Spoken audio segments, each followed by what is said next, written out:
Yo, you want to sign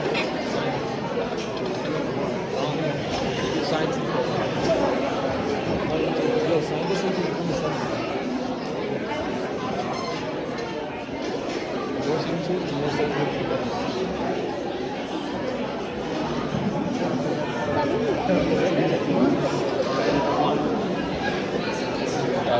Is it recording?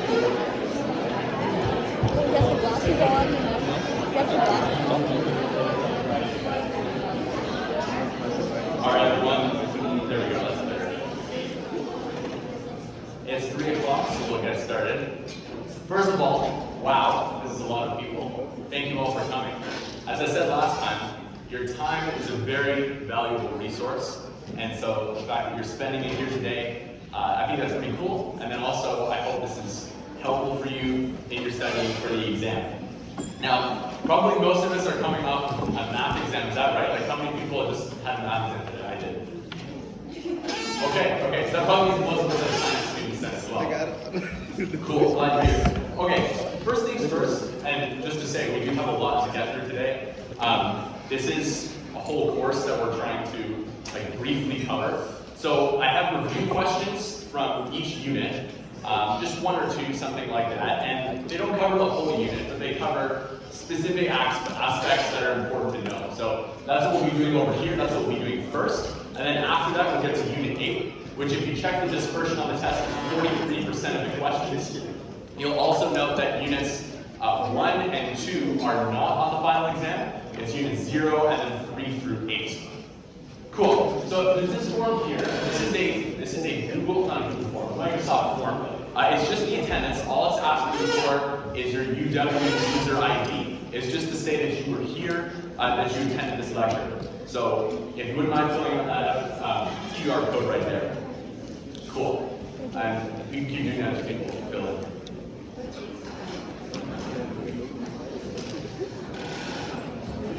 Bro, he's become a senator. Chill. He's the top senator. He's one of the senators.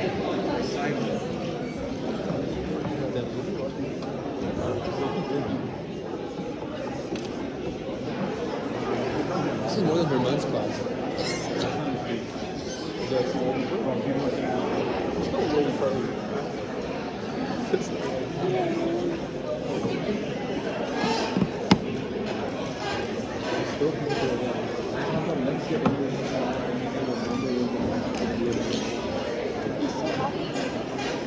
Alright, so hopefully you found a seat, you're able to scan the QR code.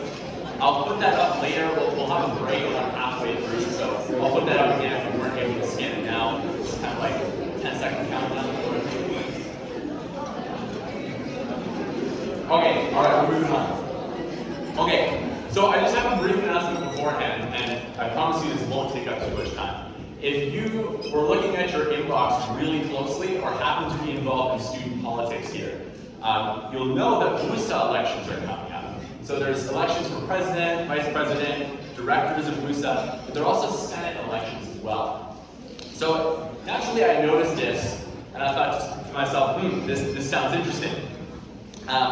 And with that said, I'd just like to announce my candidacy for Science Faculty Senator. So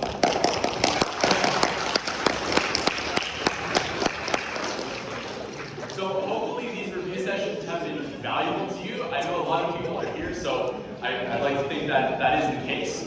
And if you'd like me to continue advocating for science students, that's us, specifically first years from that younger perspective, this is a great way to do that. Now, I just have a little bit of information about that, but really the Senate is just a body that governs the academic policies of the university. That's all it's doing. And so there are a lot of professors on that board, that's most of them, but there are also faculty representatives for undergrads. And so the position that I'm running for is the science faculty representative on that Senate. Two pieces of information for you to know. First, the election, February 12th through 14th. The way you vote is you go online, you go to WUSA's main page, and then they'll have, it'll be the first thing on there because elections will be running there, but that's where you'll go click and then you can vote there. Now before that, in order to be accepted as a candidate, a candidate must have signatures of people in the science faculty saying, hey, I support this candidate for election. So I thought, what better place than here to get signatures? So I will be giving a lecture, but during that lecture, during our review, there are sheets of paper around the classroom, and I think they're starting to go back. Is that correct? Yeah, okay. And they'll just ask you for information, so like your name, student number, faculty, and signature. It's completely optional, only if you support this, right? But if you do, feel free to sign there and just pass it back through the rows as the lecture progresses. That'd be really cool. So that's it. And then the final thing, people who know me will be very shocked about this. I made an Instagram account. And that's like, I've never done that before. I don't know if it's kind of insane. Okay, this is not a personal Instagram account. This is not me just posting random stuff. All this is for the Senate. So I'll just be posting like, here's the election day. I'll hopefully be holding some sort of event to hear from you guys. So all of that information will be posted there. That's where you can keep up to date with all of the election business there. So that's that. Totally up to you as to whether you follow it or not. I will keep going. Okay. So now we're going to get into review questions. This is where it all begins.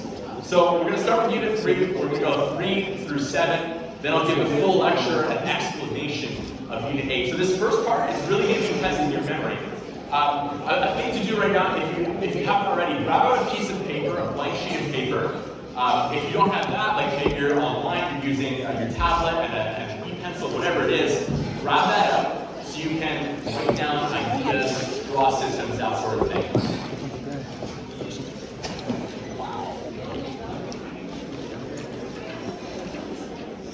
Okay, so first things first, I have a question from Unit 3. Now you'll remember there are two components to Unit 3. The first is transcription, and the other part is translation. And this is all part of the story of the central dogma. This ability to get from our genome, which is the instructions for how cells function, how an organism functions, to an actual change in the phenotype, that is the physical characteristics of the organism. This happens through protein synthesis. So we can discuss both of them, but for now we'll just discuss transcription.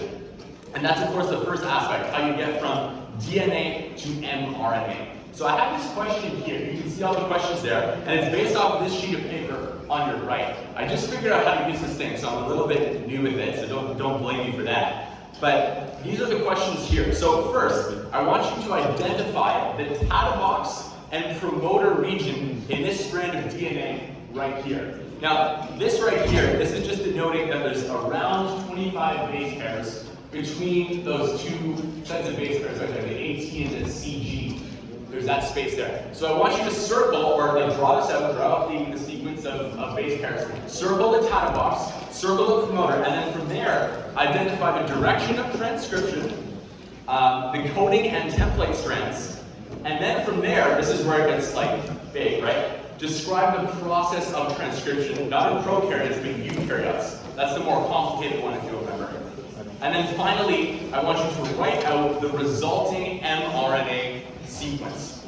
This is going to take a bit of time, but I want you to try to do it now. Learning happens through not hearing someone teach it to you, but remembering yourself. So give this a go. I'm going to give you about 5-ish minutes. Whatever you have done after that, we'll take it up. So go ahead and start writing this out.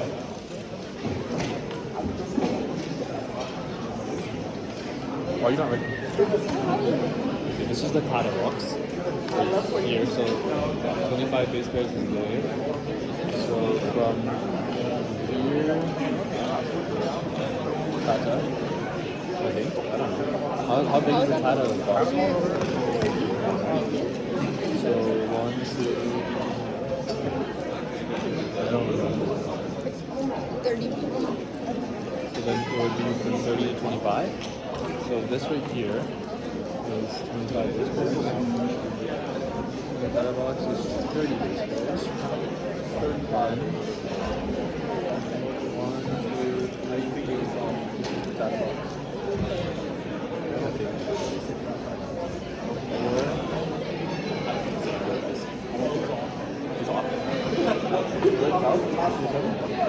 I did the science one. It was quite fun. Oh. Yo,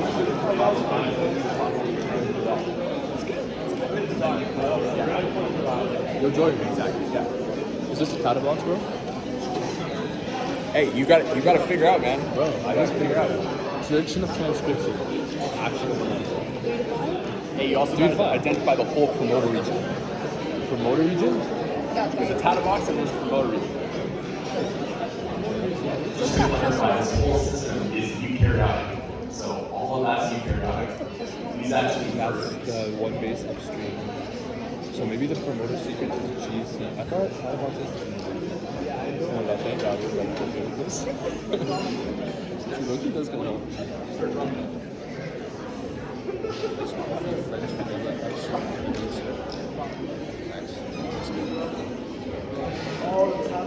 Okay, all I know is it's 3 to 5.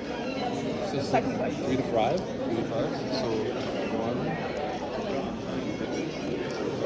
2.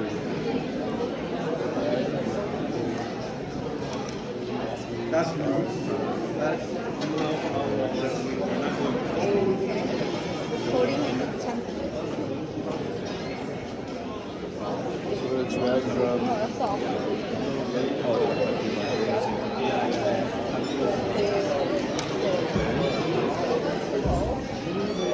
right? So it's red this way.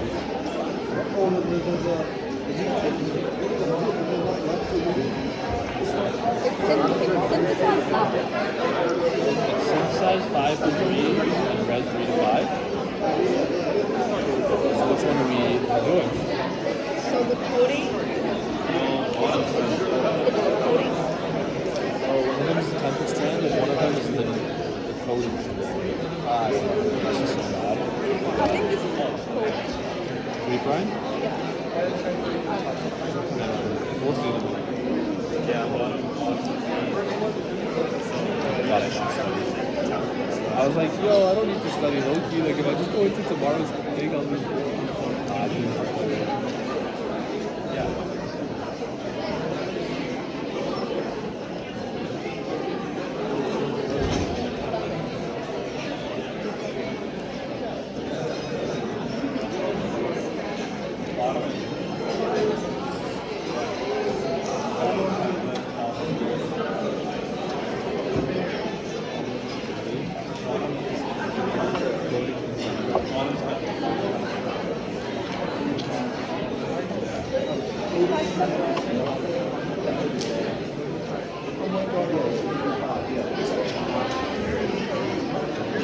Alright, everyone, how far are we? We need more time? Nope. Or we're good? We're good. Yeah, I'll give it a minute. It's so hard to judge. Okay, one more.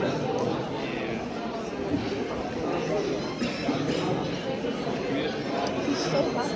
If you're looking for seats, I see some more interspersed right in here. This front section right here.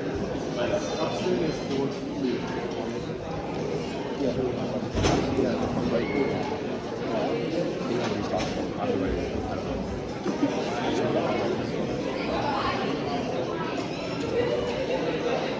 actually don't remember this.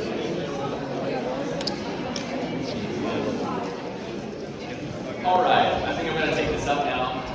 We've got a lot to get through today. This is just unit 3. Okay, so let's listen up here. First things first, let's identify the title box, okay? If you remember back, what is the title box made of? Can someone just enlighten me? What should I find in the title box? T's and T's. T's and A's, TATs, that's right, okay. So, if we look at this, we can identify this as being title box. And that's just full of A's and T's, a bunch of A's and T's. Okay. That's the specific sequence we're going to use later in terms of remembering where the process is for binding TF2D and that sort of thing. But just remember that's the title box there. Now, I've also put this 25 base pairs here for a reason. The title box is usually located around 25 base pairs back of the +1 site. Now, speaking of the +1 site, what is that? Can someone enlighten me as to what the +1 site is? Yes. The start, that's right. Yes, and when you put your hands up, put them up high. And the other thing, if you get a question wrong, I don't care. I'd rather have you say something than not at all. Okay, yes, this is where we start transcription, the +1 site. Okay, so if we have those two things, the data box and the +1 site, then there are two things we can get from that. First, we know the promoter region has to encompass everything from the data box and forward. Now, it can probably include things on the other side of the data box, but I've strategically made this so that the data box is like where our strand starts, or what we can see of it starting. So we just have to say, okay, well, everything between the data box and the +1 site has to be in the promoter, right? And then the other thing, if I have my promoter on one side of the +1 site, then I know my direction of transcription has to be that way. Does that make sense? I'm going from the promoter to my +1 site. That's where the direction happens. Okay, what else can I glean from this? Okay, I can also find my coding and template strands. I know that synthesis occurs in the 5' to 3' direction. That's a major fact to remember. And if I know that's the case, then I can identify my coding and template strands. So this has to be my coding strand. This has to be my template strand. You can see that we're running 5' to 3', and that's the way we would synthesize it, right? So if you remember, the coding strand is an exact copy of your mRNA transcript, other than the T's and U's are switched, right? Because RNA has U's and DNA has T's. So that's what's happening here. So hopefully that all makes sense. This should be just some logic for you. And then finally, the whole process of transcription. How does that work? I'm just going to go over it quickly because we have to get through this. So let's think about eukaryotes here because that's what we're discussing. That's the most complicated thing. So the first factor involved in this, can someone tell me what's the first protein that I should think of when I'm thinking of starting transcription? Yes?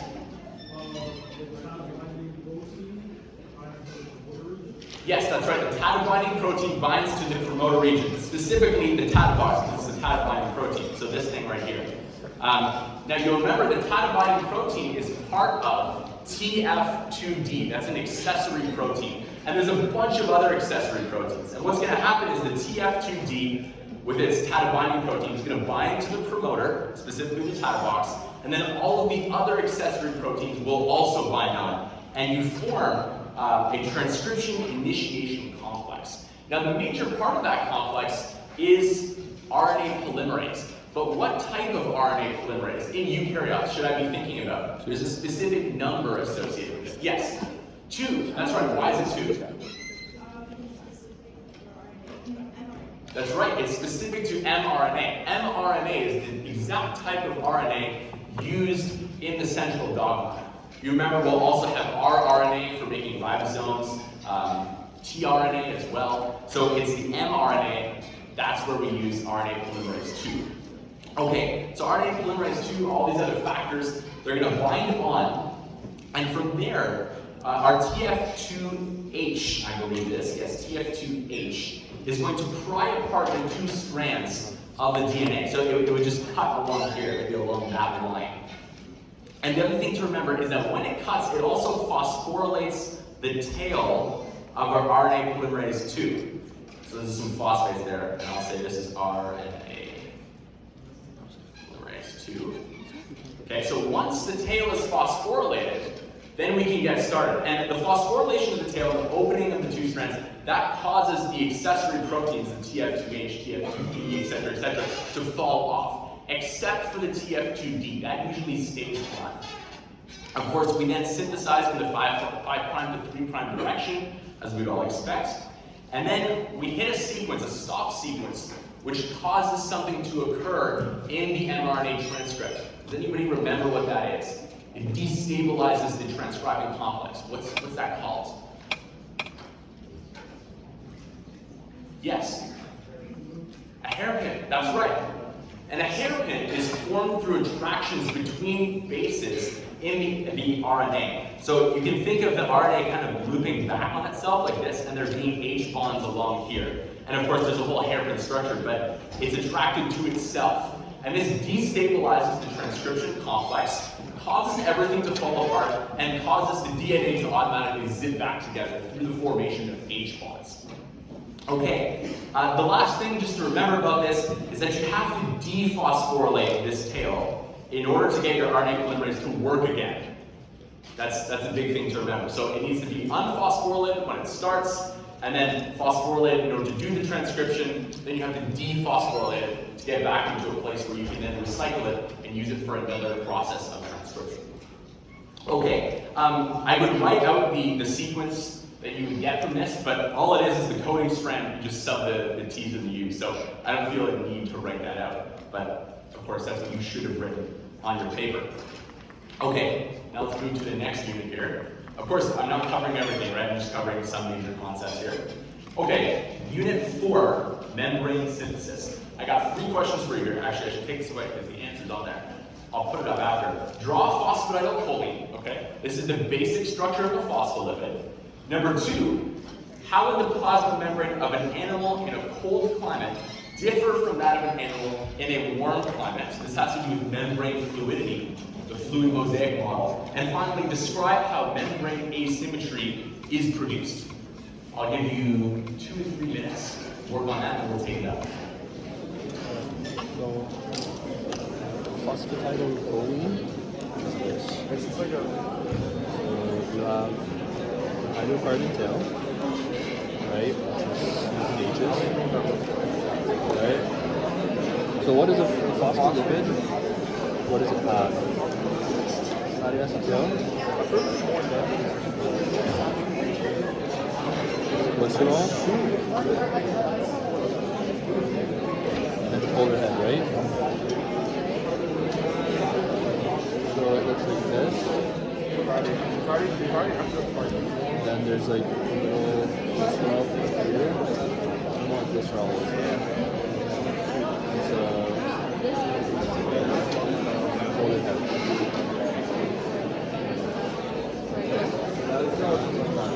Okay, so cold climate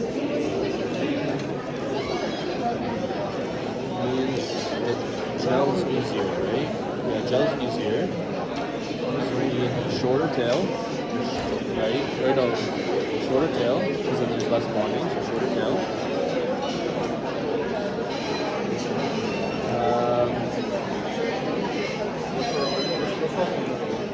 Something to do with saturation. Less saturation, right? There's those kinks.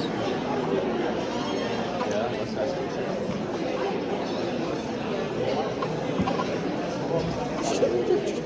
Huh? Sort of.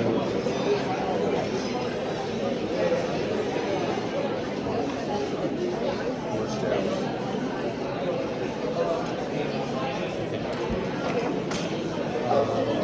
Membrane asymmetry is the entire time. Like it starts ER, and then it's in the ER, right? It's here, and then it buds off, and it remains on the inside of that little vesicle, so it's here, and it goes to the outside. So it's not outside, so it goes to the outside. Yeah, the one there's the other kind of.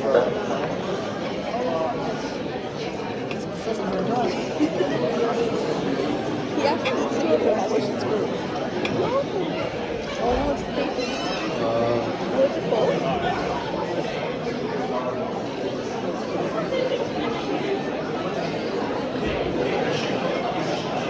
Oh, that's not even awesome. That's a different thing.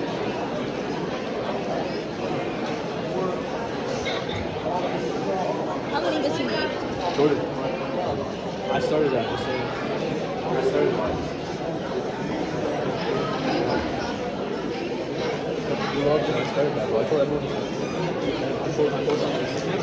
So this everyone better vote to send it. It was a serious podcast. How funny was the Instagram? Bro, I didn't get to open it. I'll put both of those back up in the break. Put them up and be like, ladies, please be on this account. See, like, look, I don't know the first thing about Instagram. Like, these next few days are just gonna be figuring out it's So easy. I put up a post though, so it's not like a blank Instagram account. Like, at least there's one post. You want me to take a picture of you so you can post it on Instagram? Be like, my name is Jordan Olden. You should see my account picture. It's quite funny. I just I'll put up. you and what's it called? Laco? Take some mirror pics. Take some shirtless mirror pics.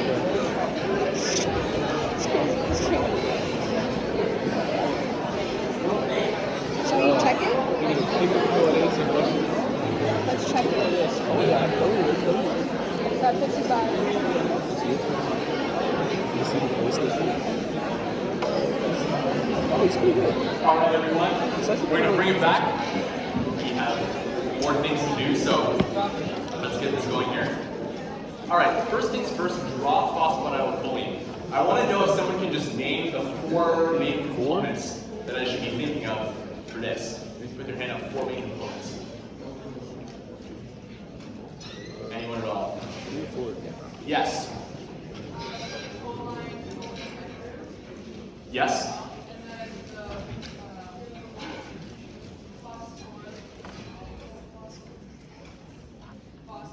Yep. Yep. Perfect. This right here is a picture of exactly that. I've got my 2 fatty acid tails, my glycerol, a phosphate, and a choline. I apologize for the crude drawings, by the way. This is just me sitting in my basement drawing these, so, you know, take it with a grain of salt, but hopefully you can see what's going on here. Okay. Wonderful job for the first question. The second question, how would the plasma membrane of an animal in a cold climate differ from that of an animal in a warm climate? So what we're talking about here is membrane fluidity. And you'll remember the idea of the fluid mosaic model, which is this idea that any membrane is a fluid mixture of components. So phospholipids, proteins, sterols, they're all there and they're all moving around in this liquid-like state. Now, there's also another term you should be familiar with, which is that of the transition temperature, Tm. Let me draw that out, Tm, right there. And that is the temperature at which the membrane changes from a gel phase to a liquid phase. And we want to stay in the liquid phase, so we want to avoid crossing the Tm like as much as possible. Otherwise, basically the membrane freezes and the organism kind of dies. Well, I don't know what kind of, it dies, okay? And you also have to make sure you don't go too far above the transition temperature as well. So there's kind of a window that you need to stay in. So that's why we talk about animals in cold and warm climates having to mediate this. So there are a few factors that determine the fluidity of a membrane. I'm wondering if someone can list them for me. Yes? Cholesterol, if it's saturated or unsaturated, and then temperature. Okay, the first, 2 are correct. The temperature, yes. Yes, because it's the temperature will affect that. I'm looking for one other factor which you can change in response to a change in temperature. That is completely valid, yes? Like the fatty acid chain. The length of fatty acid chain, that's right. Okay, so I've got this image right here. You can see this is an unsaturated, I would say longer fatty acids, I guess membrane, right? So these are our lipids, right? So you can see first, there's no unsaturated carbons. They're all completely saturated. All of these have 3 carbons bound to them, and the last one has 4 carbons bound to it, etc., etc. Now, when I add a double bond, you can see that it adds kinks in the chain, right? And these kinks, they serve to widen the gap between phospholipids. You can see they make them further apart. And what that's going to do is increase the fluidity. I'm decreasing the interactions between phospholipids, thus I'm increasing the fluidity. So of course the saturation, that's one. Okay, the other one is length. It's the same idea. When I decrease the interactions between phospholipids, I also increase the fluidity. So if I decrease the length, you can see there's 4 here instead of 6. That's the idea, right? I decrease the length, all right, cool. And then the last thing, we can add cholesterol. That's supposed to be this right here. It's terrible cholesterol. But you can see it's just a spacer, right? It keeps them further apart. But the main idea is that it acts as a mediating force. So regardless of whether our fluidity is increasing or decreasing, it changes by a smaller amount when there is a higher amount of cholesterol in the membrane. So the delta, the change, is minimized when I have cholesterol in there. Does that make sense?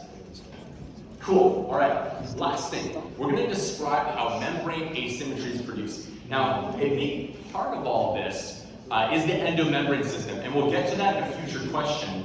but I just want to take a look at the ER membrane and then the Golgi membrane, and we're going to kind of compare and contrast and see what happens here. So when we're creating new membrane, we insert phospholipids on the cytosolic side of the ER membrane. Does that sound familiar to everyone? Cool, okay, that's correct, okay. And we can add in any ones that we want, right? Phosphatidylserine, phosphatidylcholine, ethanolamine, inositol, all of those we can add.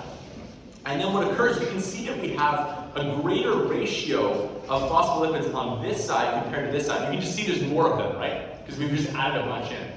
So what we need to do is randomize the concentration of phospholipids on each side, right? So if I add a bunch of phosphatidylserines, now I've kind of like shifted the concentration, but I've also made this curved structure as well. So what enzyme is used to mix up these phospholipids to make A, an even amount on either side, and then B, a random mixture of those on either side? Yes?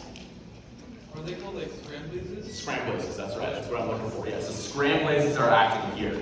And then you can see like that may result in a picture like this one here. Imagine that's the ER for a second. These would all be random phospholipids and they'd be in equal amounts on either side. That's a thing to visualize there. Okay, now we're going to pretend this is the Golgi for a sec here, okay? And this will be the cis side, this will be the trans side. Remember, I believe the cis is the side closest to the ER, the trans closest to the plasma membrane. Okay, cool, all right. So, what's going to happen here, remember, the concentration of different types of phospholipids is equal on both sides due to the action of the scramblase. We've just completely randomized our phospholipids. But on the plasma membrane, you'll remember that the concentration is actually very, very purposeful. It's got a specific ratio.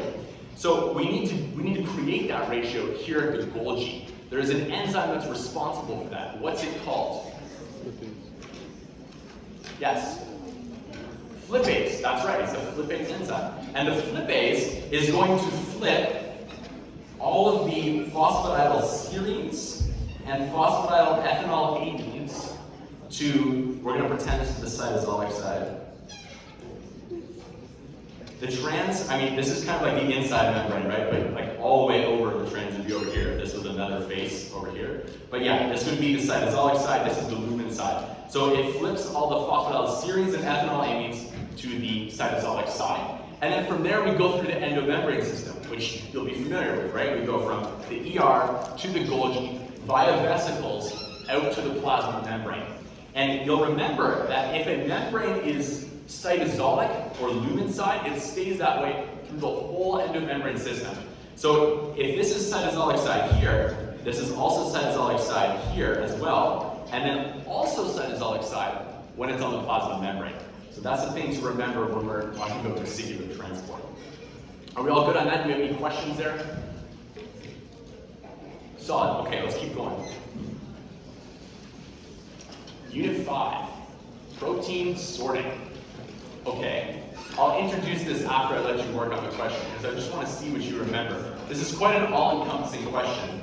Not only do I want you to just say how a multipass transmembrane protein gets to the plasma membrane, which is essentially what we just talked about, but I also want you to think about how we actually make a multipass transmembrane protein. What is the process of doing that? Try drawing some diagrams, try writing out like a step-by-step process. And of course, we'll meet back around 5 minutes to discuss. How about it? So what happens, we have the mRNA. We produce mRNA, that's transcription. Then it's translated into proteins. And the proteins need to have an ER signal sequence. And then it moves through the ER signal sequence. But if it has a hydrophobic sequence, it gets kept into the, it gets pushed into the, what's called the ER membrane, right? And it pushes over and then it keeps bending until the whole thing is done. Then what happens is it gets like adds like carbohydrate group, a carbohydrate. I don't remember which one, but it adds a glycol. It adds like a carbohydrate in the ER membrane and ER lumen. Adds it, moves it over to Golgi, do more installational modifications to it, and then we move it to vessel to the plasma, something like that. I don't have any visual knowledge.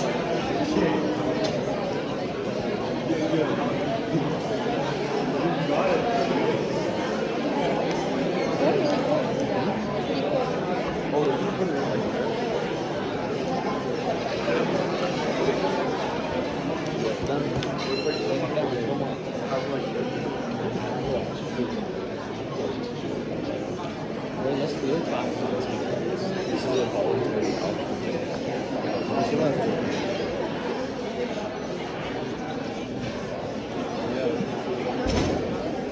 You know how to play chess?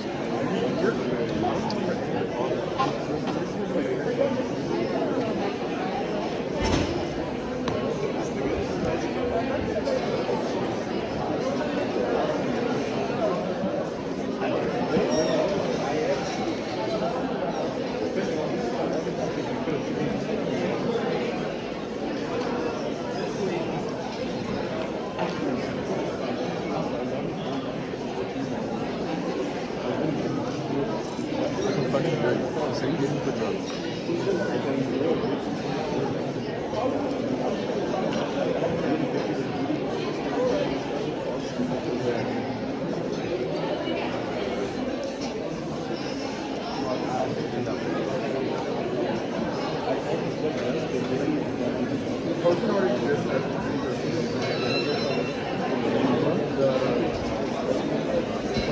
Slide? Is that Justin Jefferson?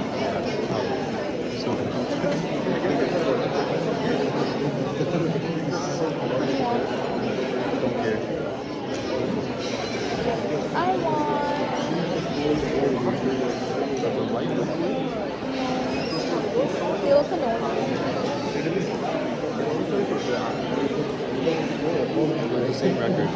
Wow, it's a close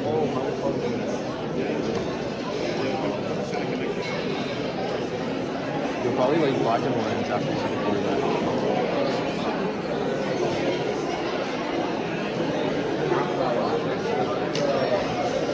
Yeah, they look annoying. I like them.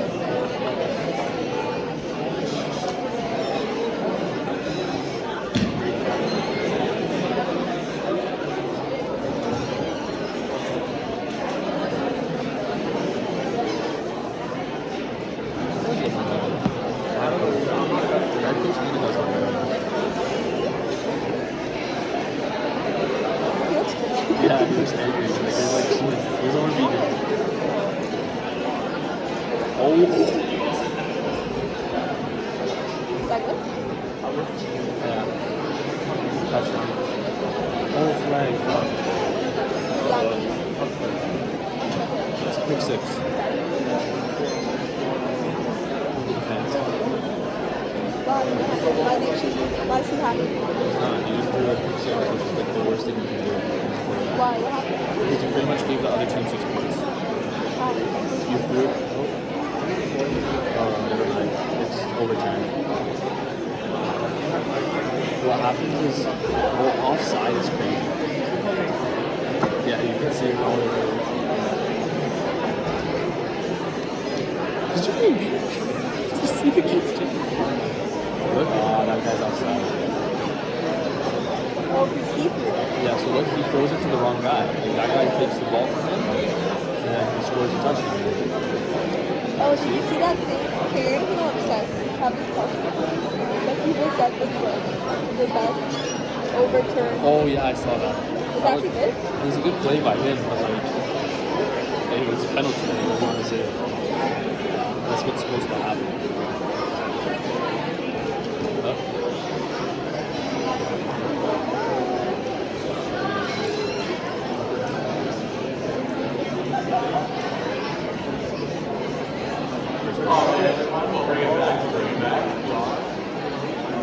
I'm trying to be conscious of the clock here. I'm trying to finish in 2 hours, so let's get this going. Let's get the show on the road. So I made this diagram here again. You can see it right here. This should have the basic components of what you thought of when you were talking about synthesizing a protein that's multi-paths on the ER membrane. So I guess the first thing to cover is that for any protein, in order to get it where it needs to go, it should have a localization sequence. Does that sound familiar? Okay, so when there's no localization sequence, the protein belongs in the cytosol. But when it does have a localization sequence, it's imported through various mechanisms into the organelle that it corresponds to. So there's a localization sequence for the nucleus, there's one for the mitochondria, for chloroplasts, but the one that we talk about here is the ER. And I'm just wondering if someone can explain the context of why we're talking about the ER. If we want to get something in the plasma membrane, why do we start at the ER? What are we doing here? Any thoughts? Yes?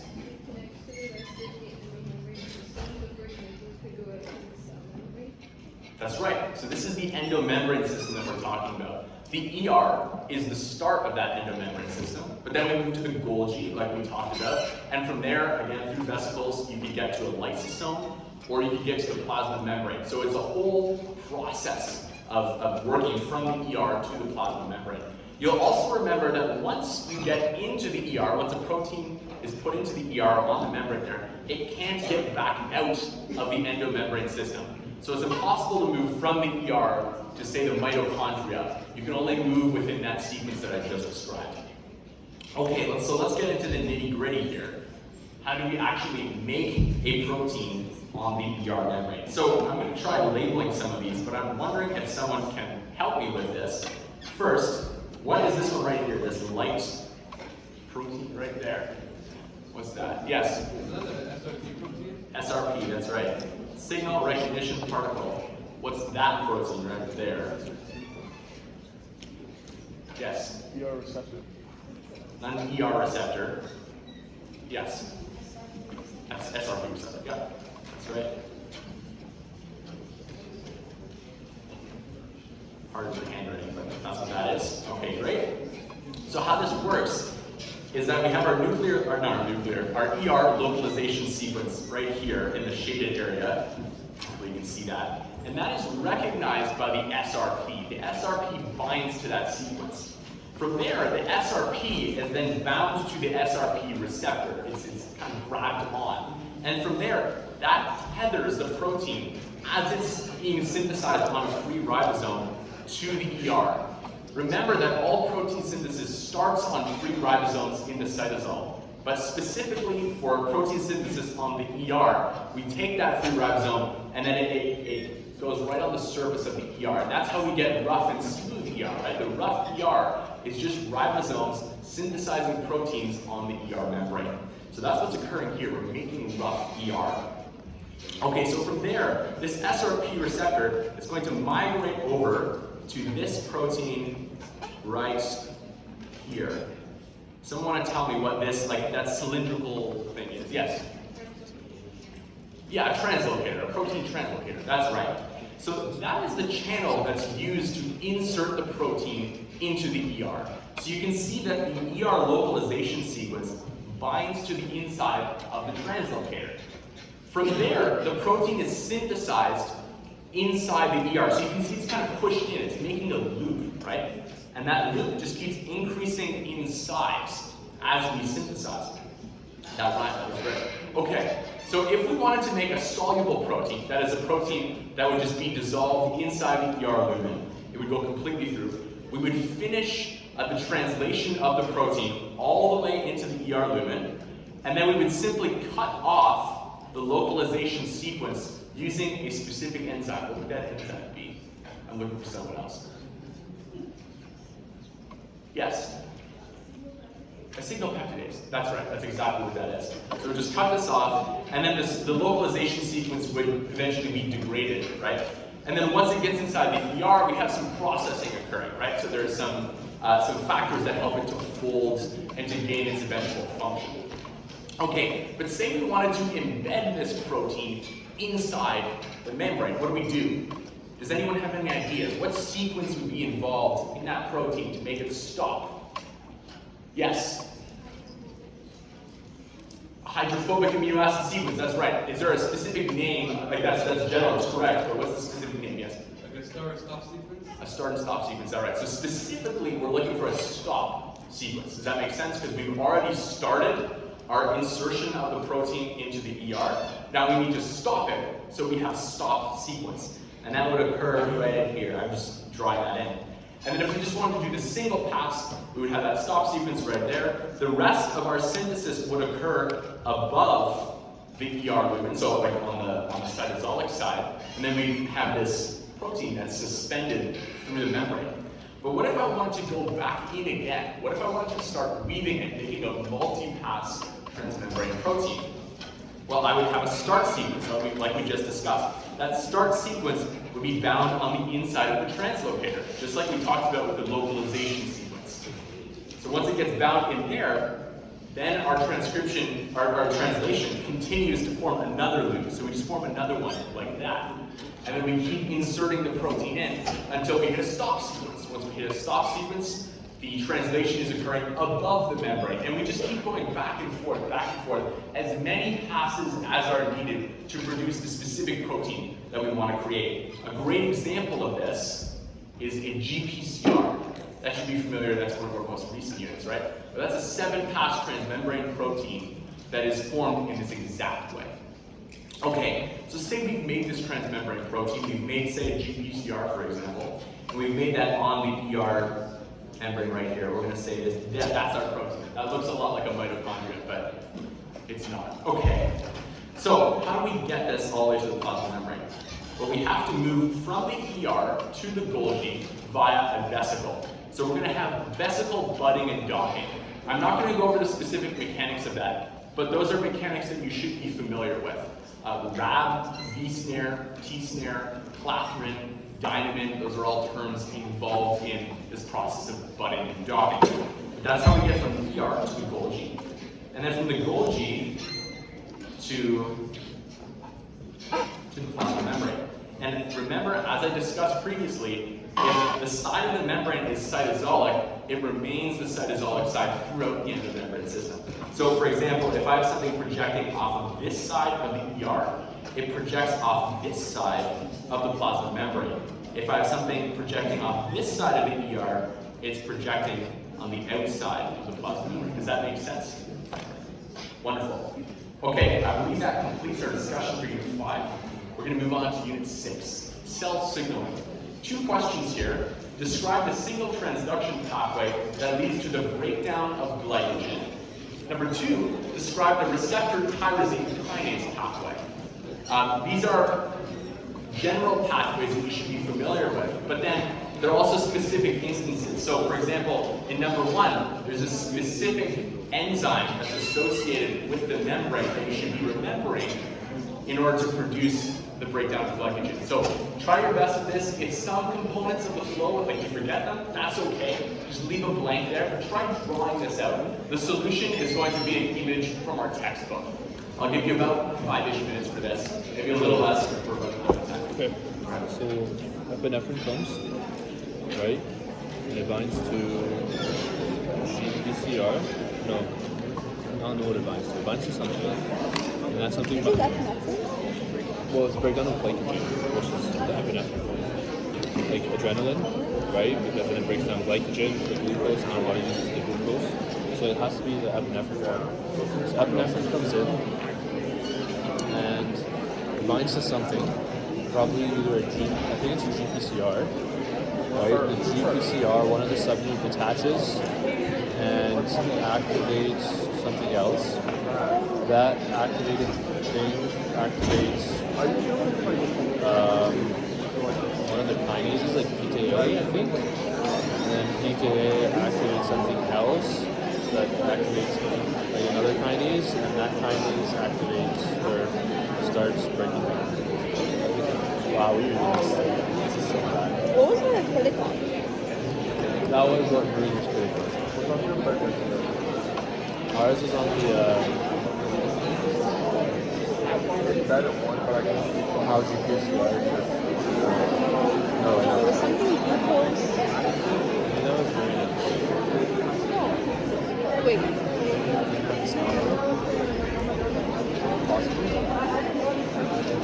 Oh, we had sodium.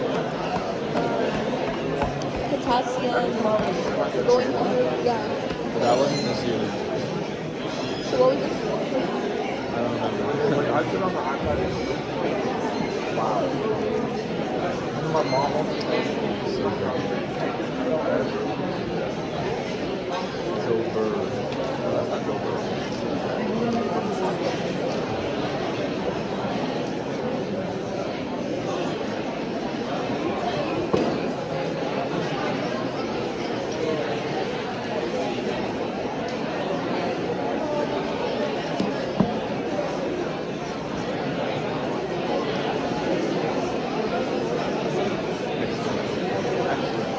He wasn't going to do very well.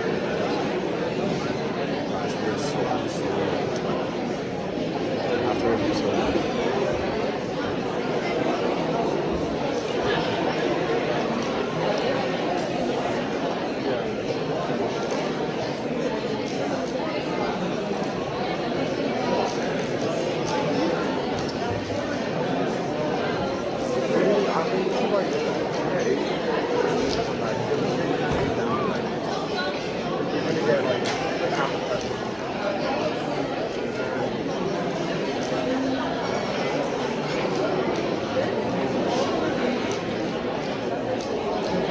yeah, I looked at the girl.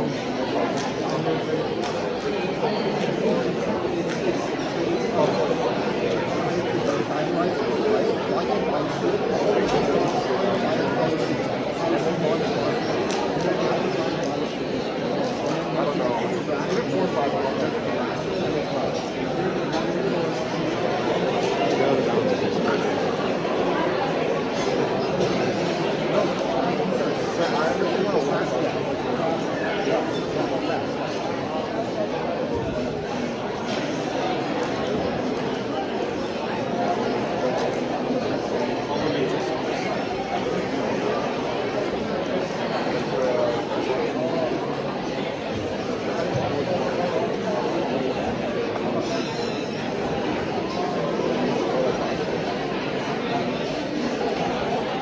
Today's Saturday. What the hell?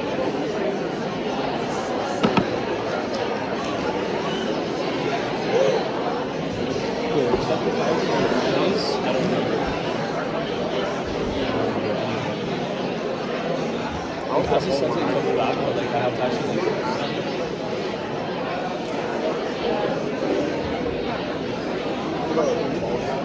Oh, man. That's pretty bad. How did that go? It was a little bit difficult recalling. I remember when I started doing this, it was very difficult recalling, and I gave a lecture on it. So, don't feel bad if you forget all of this. It's okay. You still have time to study. Okay, so the first one, this is for GPCRs. So you'll remember there are two different types of cell surface receptors that we really need to be aware of. The first is a GPCR, the other is a receptor tyrosine kinase. So the GPCR, as I said just a few minutes ago, is a 7-pass transmembrane protein. And of course, it's involved in numerous signaling pathways. But the one that we're discussing here is specifically the breakdown of glycogen. Now, the breakdown of glycogen occurs within a specific context. It's specifically when we're talking about a certain signaling molecule, that is adrenaline. You can see that up there. When would we have adrenaline released in the body? Maybe the health people can really help me out with this. Yes. Yeah. Fight or flight. Those are the two words I'm wanting to hear. Right. You either need to run or fight, you need to do something that requires energy, right? Where do we get energy from? The breakdown of glucose, right? So we need to release glucose from storage, and it's stored in the form of glycogen. This should all be very familiar to you, high school stuff. Okay, so adrenaline is going to be released in the body by some glands, whatever that is, right? And it's going to bind to the GPCR. Remember that adrenaline is what's called a ligand. A ligand is the signal molecule that binds to the receptor. So now it's bound and it activates the GPCR. So the signal is transduced. You can kind of think of that as like a wiggling or a movement, whatever helps you most, but the signal moves through. And then what occurs is the trimeric G protein that's associated with the GPCR it's activated. And remember, there are two subunits to that G protein. Can someone name them both? Yes, all the way back there. Alpha and beta gamma, that's exactly right. So when the GPCR is activated, it activates the two subunits and they break apart. Now there's a specific mechanism by which the alpha, not the beta gamma, is activated. What's that mechanism? It's in the name of the G protein. There's some process there. That's why we call it a G protein. Yes? It loses the affinity for the GDP and it accepts the GTP. That's exactly right, yes. So when the molecule is, not when the molecule, the G protein is inactive, it's bound to GDP. But when it becomes active, when it receives that signal transduced through the GPCR, it becomes bound to GTP. Okay. So that's what the alpha subunit is going to do. It's going to become bound to GTP, become active, and then dissociate from the beta gamma subunit. Now, either of those subunits are able to affect change within the cell, but the one that's used specifically in this flow is the alpha subunit.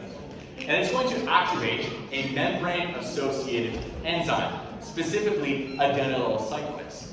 Now, in the name of adenylyl cyclase, it indicates what's supposed to be going on. Adenylyl and cyclase. So cyclase, meaning it's producing a cyclic product, and adenylyl, I guess you can associate that with like ATP or whatever, right? But we take ATPs that are just in the cytosol, and we turn them into cyclic AMP. So we're taking off two phosphates, and we're making a cyclic structure. This turns the ATPs into a specific type of ligand. What is that type of ligand that a cyclic AMP is? Someone knew. Yes.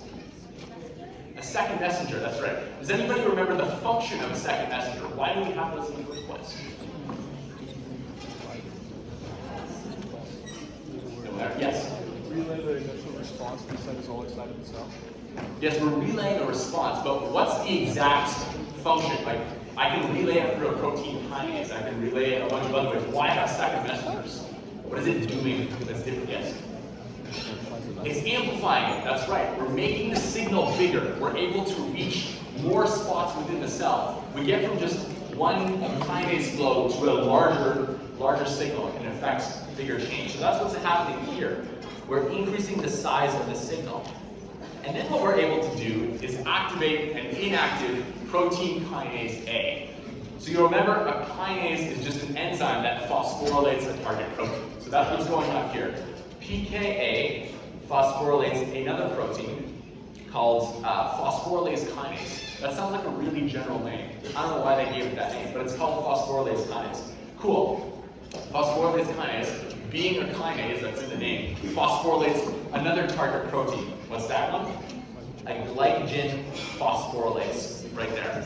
Glycogen phosphorylase, let's think about that name. It's acting on glycogen, and it's a phosphorylase, which means it's taking away a phosphate, I believe is what that is.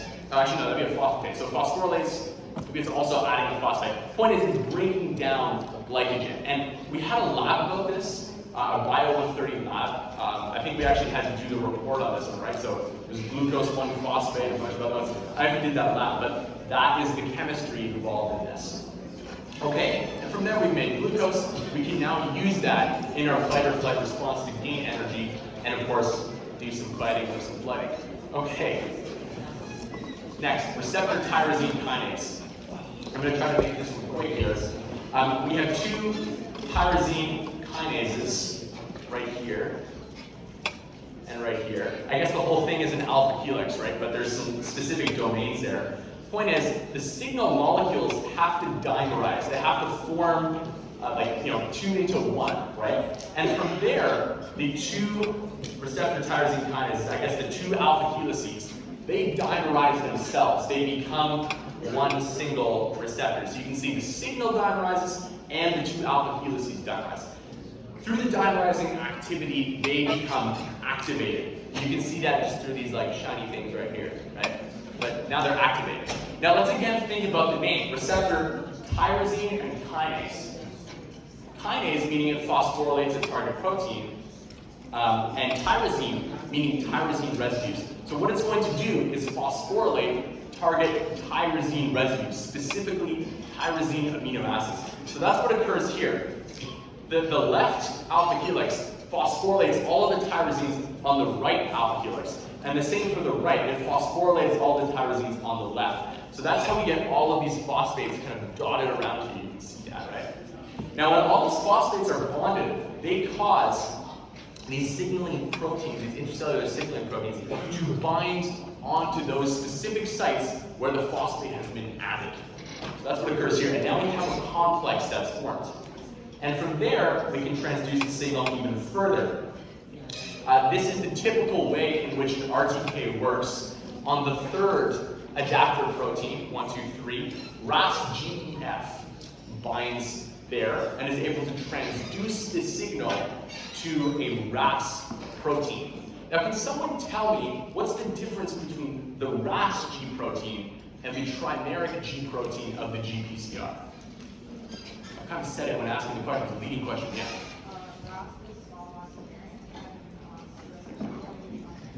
That's exactly right. So it's monomeric and then trimeric.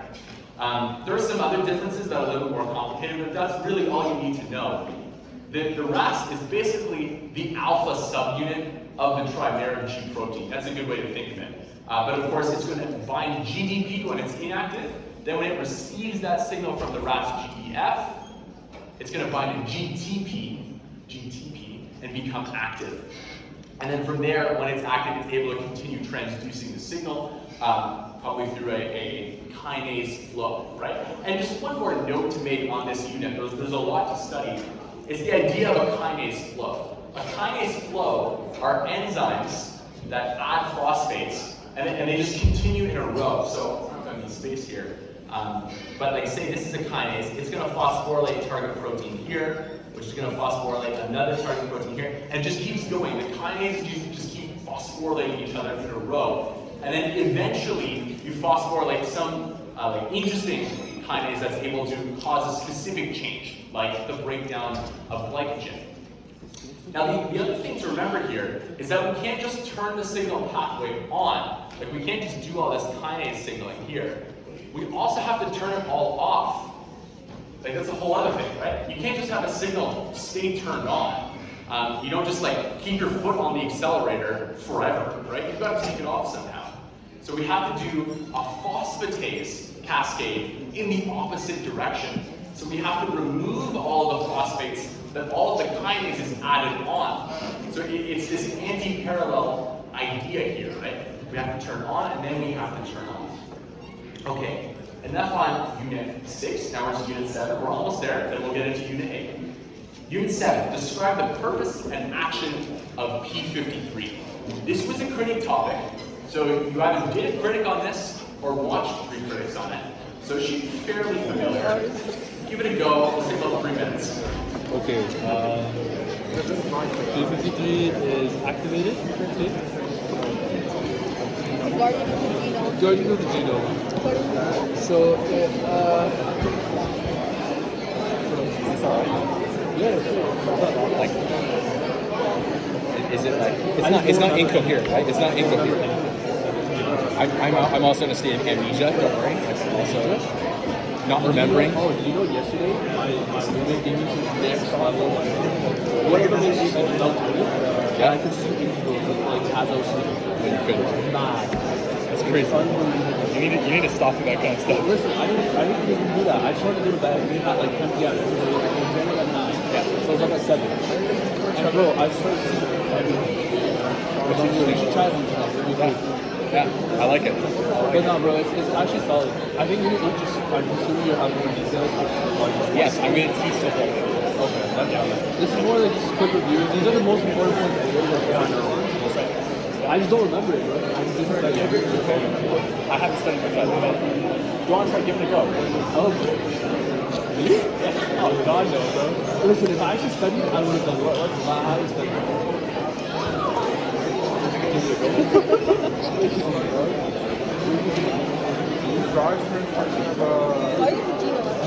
Listen, bro, all I gotta know is, like, without this thing, y'all got cancer. So, like, you're all good. Moving on to the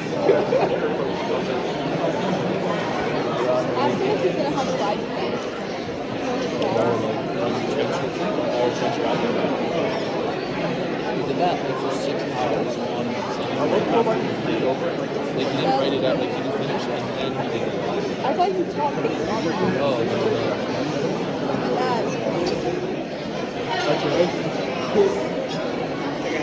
Genuinely though, P53, how does it work? I think it's the one that it inhibits SCDK and MCDK. It adds a phosphate to them. It adds a phosphate to them, which inactivates them. Yeah. Like it's actually embarrassing. I thought I knew all of it.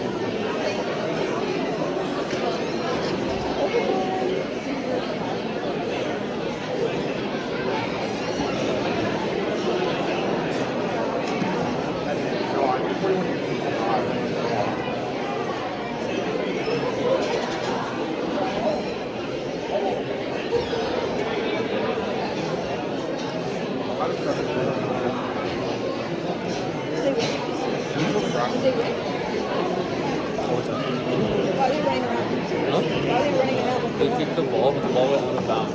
So they just continued their run because they're already moving like super fast. So they just stopped running and they just continued making runs.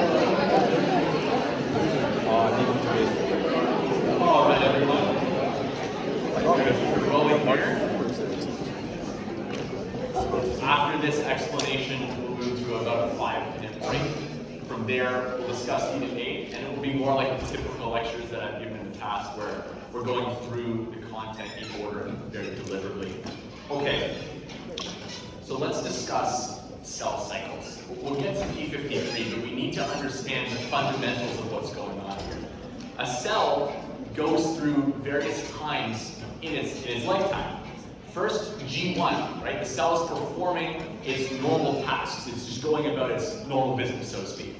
In S phase, the cell is duplicating its DNA. That is, it's making a second copy of every chromosome in order to prepare for mitosis. G2, we're out of S phase. We finished synthesizing that second copy of the DNA, but we haven't quite yet started mitosis. We're preparing for it, though. And then finally, we get to mitosis. So these are the 4 steps of the cell cycle. And the thing is, we need to be able to regulate how we get from each of these phases to the next one, right? If a cell is ready to go to mitosis, we need to be able to move the cell from, say, G1 to S, then S to G2, and G2 to M phase. But if the cell is not ready, if it's not receiving signals to divide, if it doesn't have the appropriate resources, if its DNA is damaged, in all of those cases, we need to prevent movement of the cell from any of these phases to the next one, right? G1 to S, G2 to M, and each of these transitions have a name, okay? So the first one is called the restriction point. This is the point between the G1 and the S phase. It's called the restriction point because it's very consequential. Once you move past the restriction point, it's not like there's a no going back kind of thing there, but almost. And then we get from G2 to M. That's just the G2M checkpoint, right? Then there's a spindle checkpoint, which is right before mitosis is about to occur. We just make sure that all of our spindle fibers are appropriately attached to their chromosomes and that a non-disjunction doesn't occur, right? You can remember the different types of non-disjunctions within the context of mitosis, but even more so meiosis, right? Which is where we can get genetic defects occurring, and very common cases that affect a lot of us. I'm sure a lot of our relatives maybe even have non-disjunctions. Okay, so now we have that concept. Let's consider cyclin CDK. So in order to regulate movement between these phases, we have cyclin CDK complexes, which are these regulatory molecules that, when present, promote the movement from one phase to the next phase. And there are cyclin CDK complexes associated with each of the checkpoints that I just spoke about. So there's G1S CDK, there's S CDK, M CDK. All of these need to be regulated. And like I said, when they're present, they cause movement from one phase to the next phase. So when we're talking about P53, what this protein does is prevent movement from the G1 phase to the S phase. In the event, specifically, of damaged DNA. So when there's damaged DNA, we can't have the cell move forward, so we have to stop it. Now here's the question. I get that the DNA is damaged, like great, but why would we actually want to stop movement of the cell cycle? Like, okay, so the DNA is damaged. Like, what's that going to cause? What's that going to end up leading to? Something we've talked about all throughout this course. Cancer. Yes, cancer. Thank you. Hey, really good on you. Like, awesome. Get 10 people doing that next time. Okay, cool. All right. Yes, cancer. We're trying to prevent cancer here. And in people with defective genes for P53, they are way more susceptible to cancer. I think about half of cancers are associated with lacking P53. So I'm just going to go through the flow here. We're going to see how this works. So we have some damaged DNA. This is specifically an in vitro case, so being in the lab. And this DNA fracture here was just caused by, I think, X-rays is what it is? Yeah, X-rays. So it was artificially produced. But in vivo, that is within a person or an organism, this would occur naturally through some sort of means, but the DNA would be broken. So when the DNA is broken, it's detected by kinases. So that there's some kinases, they go through a flow, again, as we discussed with the whole signaling unit, they go through that signaling flow until they activate the P53 protein. Now the P53 protein is a transcription regulator. So we already talked about transcription, but in eukaryotes specifically, there are a lot of things that you can do to manipulate gene expression. How much of this gene do I want to express? And ultimately the protein, how much of that protein do I want in my cell? How am I going to splice all these together? There's so many different variations you can make in that central dogma process, but this is one of them, transcription regulators. So when this transcription regulator is active, it causes the P21 gene to be transcribed. Okay, so when that P21 gene is transcribed, it goes through the central dogma, right? And it ends up being a protein. Now specifically, what protein is it? Well, let's take a look. This P21 is going to bind to a cyclin CDK complex, specifically the G1S CDK complex and the S CDK complex. These are the cyclin CDK complexes associated with movement from the G1 to the S phase, right? So what it's going to do is it's going to bind to them and just prevent them from operating. And when they're prevented from operating, you'll remember, that prevents movement from G1 to S phase. Does that all make sense? Okay, that's how we combat cancer. Cool. Wow, I think we just solved cancer. No, we didn't solve it. Okay, cool. All right, well, that brings us to the end of Unit 7. So now we're going to move on to Unit 8, the specific teaching time.